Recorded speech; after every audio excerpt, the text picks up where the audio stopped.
Good evening everybody, my name is AbugRed and today I'm going to introduce you guys to my trading card game, Rune War of Summoners. Now this is just the back of the card, probably see that quite a bit. Basically this is a fantasy trading card game featuring many characters. I haven't finished everything yet. Once it's done it'll be made to the public, available for you guys to get, maybe on something like the Game Crafter, which is a good site for these kind of things, used by many other YouTubers. Chaos Galaxy, you've got Heroic by Scribbles with Rachel, and there's Eldritch Kingdom, I think that's what it's called. There's a lot. There's heaps out there in the community, and today I'm just going to introduce you to mine. So let's get my Excel document up here. This is the document where it has all of the cards and like a bunch of other information down there. So we'll go along and tell you how everything works. The first thing is the card ID. Now this is more like a valued for collectors and whatnot, so you know when you've got the whole set basically. So the first letters indicate the alliance. Now there are 7 alliances. There's Chronia, which is like time and steampunky things. You've got Deprivian, which is shadow and kind of horror like things. You've got Lignus, which is like lightning and the sky and the weather and all that. You've got Rhaegor, which is fire and dragons. You've got Terran, spelled Theron but it's pronounced Terran. I don't know, I just made up these words, which is about like plants and earth and all that kind of stuff. We've got Typhus, which is water, ice, and then Underim, which is magic. And then we've got the rune cards, rune spells. These are like the resources, and they're also the spells that you can cast throughout the game. I haven't actually made any of those cards yet, but I'll show you them shortly. Basically, the first 2 letters indicate that. It's just the first letters of the name of the faction. The name of the faction is also written on the card. I'll just get one up for you. Yeah, this is Flaming Assassin Scarlet, a Rhaegor card. Down the bottom here it says RA03. That's RA for Rhaegor, and then 03 because it's the 3rd card in my list. The numbers don't actually mean anything towards the card. It's just what order I've done it in, really. The next thing on here is the card name. Of course, it's pretty obvious. It's just across here, Flaming Assassin Scarlet for this card, or we have other ones. Heaps. We've got Attack Squid. There's literally about 60 I've made so far, and then there's got to be more to come. It's going to be over 100. Over 200, I think, actually. I haven't even done 60 yet. Yeah, so we got the name here, Voidbreaker, Deprivian DE09. Yeah, that's basically that. The next thing is the rune cost, or the level, or whatever you want to call it. That's up the top here, where it says a big number 3 for this card, or a 0 for this one. And you notice the wings of this little frame get more for every level. So level 1, well, level 0 has just nothing. Level 1 has 2 little wings like that. Level 2 has a bit more. Level 3 has heaps all the way along now. The next is the rarity. Now there are 4 rarities in the game. There's bronze, which is the common rarity, is the most common one. There's silver, which is like uncommon. We've got gold, which is rare, and mithril, which is like the super legendary rare. And there's only 1 mithril for each alliance so far. In following seasons that'll be coming up eventually, if I ever actually do it, there'll be more mithril cards for each alliance. This is able to be discerned in 2 ways. The border of this little level thing is the color of the rarity, so there's a mithril run right at the end here. Mithril has blue, it kind of looks more like a diamond. Common is bronze, obviously, and you've got silver and, went past it, gold here. That's what it looks like. You can also tell down the bottom here next to the card ID, there's like a letter, it's M, G, S, or B. And that's just rarity. It's easy to tell. And then this number here is just what series, what set it's in. This is set 1, obviously, because the game's not finished yet. The next thing is the AAP and DP, attack power and defense power. These are 2 numbers on the card. You have attack in red and defense in blue. This just makes sense. These numbers are not the raw attack and defense of the units, though. How the game works is when you make an attack, you roll a 6-sided dice. Whatever you roll on that, you multiply that by the number here. So yeah, maths, love maths.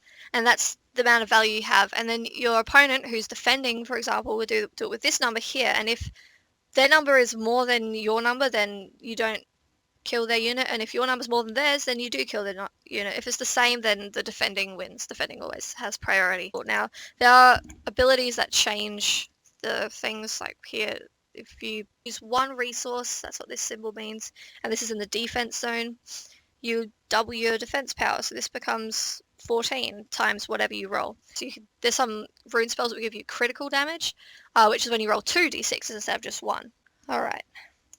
Next is the type. Now, for most of them, there is no special type, but for each alliance, there's 5 different, like, archetypes of cards that just repeat in every single one. For example, the first one, you have LE for legendary. That's what Mithril used to be called. This is just the Mithril rare one.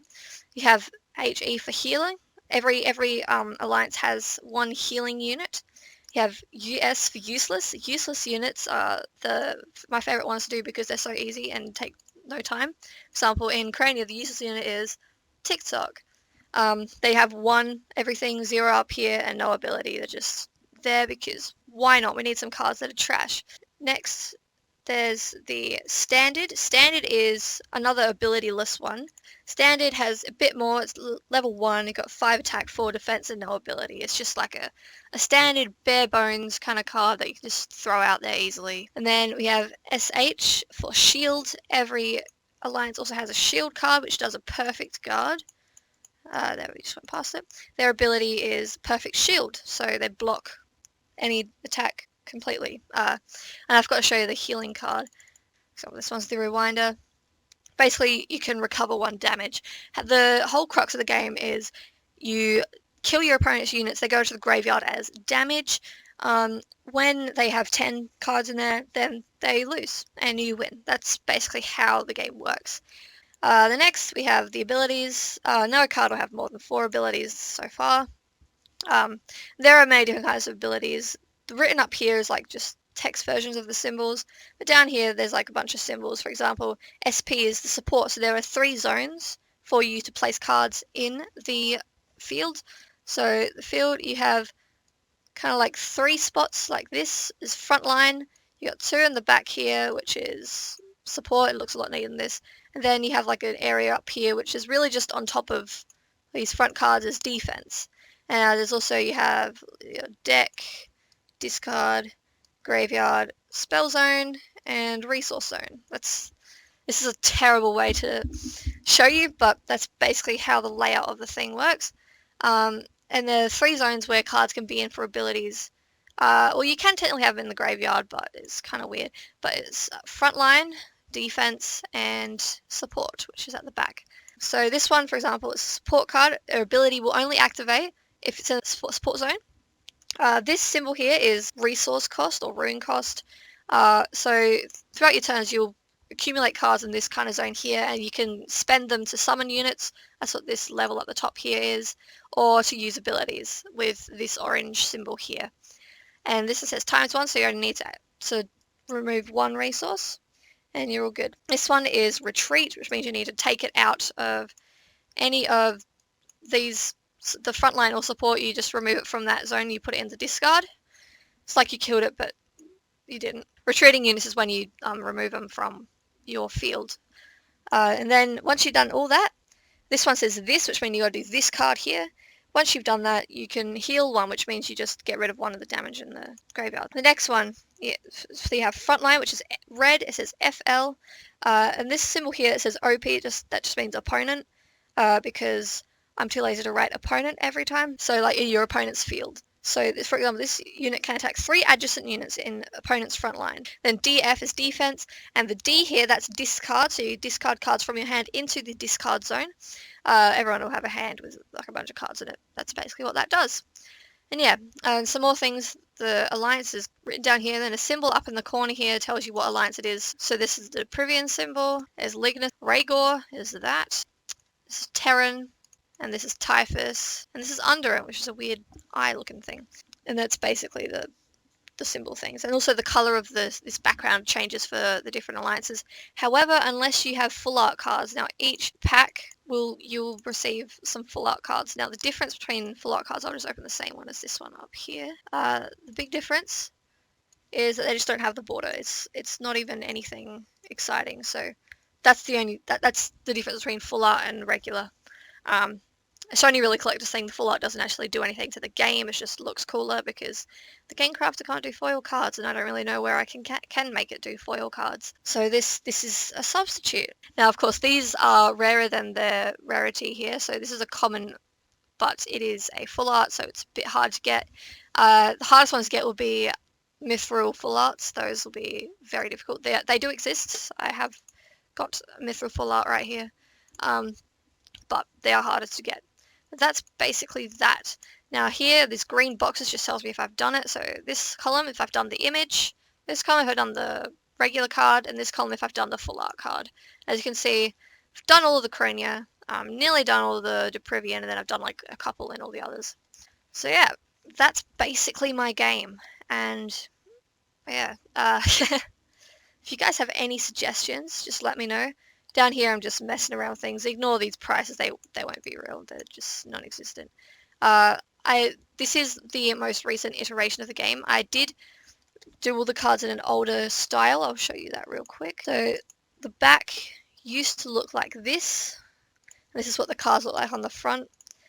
I don't really like this design. And how this used to work is you used to have like 10 little two-sided things and you'd roll them, but that's just annoying and I didn't like it at all. So I changed it to the current card style, which looks like this. Now, there is a lot to do, obviously. I do need to make literally hundreds of cards. I haven't even made any of the rune spells yet, which they're kind of my last priority. Here we have the number of cards in each rarity. Bronze, there are 112, then 42 silver, 21 gold, and 7 mithril. Over I just wrote a bunch of random crap down here. I don't even know what's going on anymore. There will be a starter deck for each faction. Probably not in first season, but in later series we'll eventually have one for each faction. The worlds that this is set in is the Shrouded Realm. The whole lore of this game is basically there's this alien world that's at war with each other. All the alliances are fighting for domination or something, but they are terrible strategists, so they call on people from other worlds, the summoners, to play their units in a field in order to win the fight. And that's just how you are the summoners and you play the game, and that's how it all works. It's kind of weird, but yeah. I'll show you all the cards now so you can get a good look at them. So Kronos got a time. He's like a really powerful one. Second, the Rewinder, TikTok, Time Dragon Centurion, Minute. Now the whole thing, there's the second, minute, hour, day, month, year. Like they progressively get better and better, and you can like discard them and summon the next one in for free. And then like you build your way up to the year, and the more if you have all of them in your discard, then you can do cool abilities. So here's the hour. The day, as you notice, like the little character that we start with just slowly progressively becomes bigger. Then you got the month, which turns into like a dragon thing with just too many lighting effects. I cannot draw. It's terrible.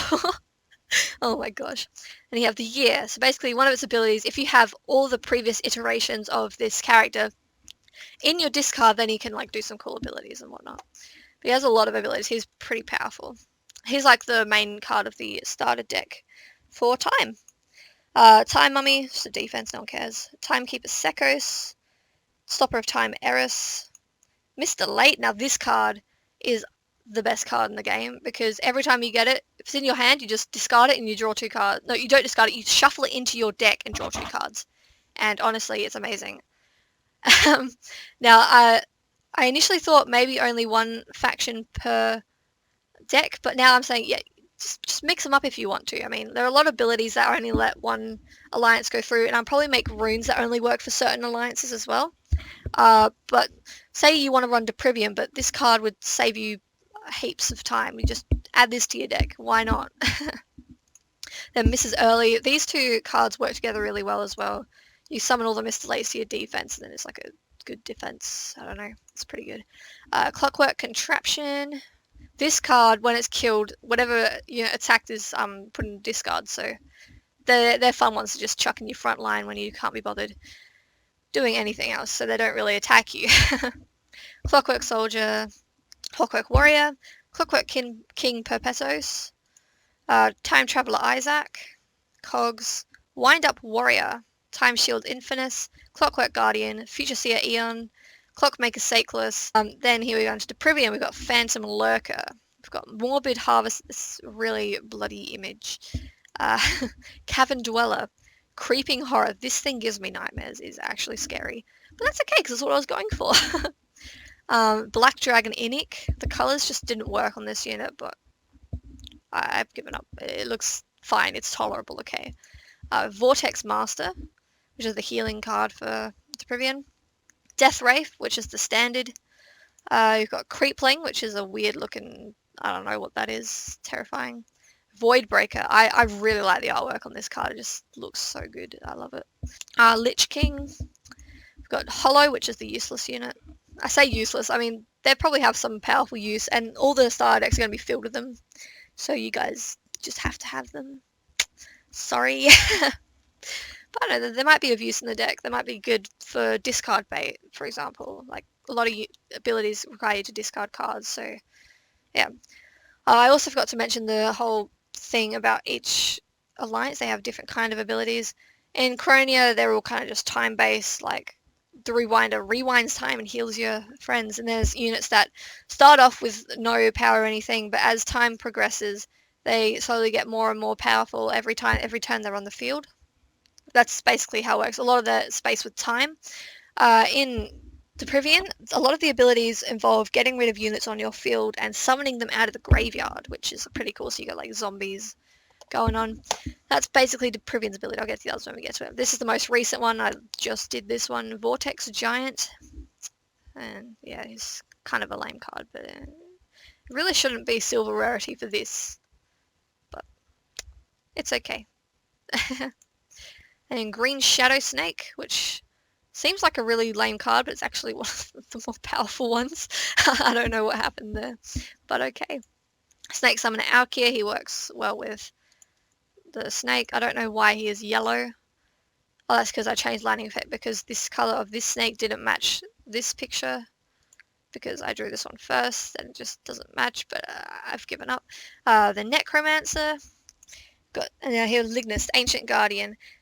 Now, Lignus, their abilities, I haven't really done a lot of the cards for them yet, but their abilities focus more on keeping units in the opponent's field like activated so they can't attack, like paralyzing them and whatnot, which is pretty cool.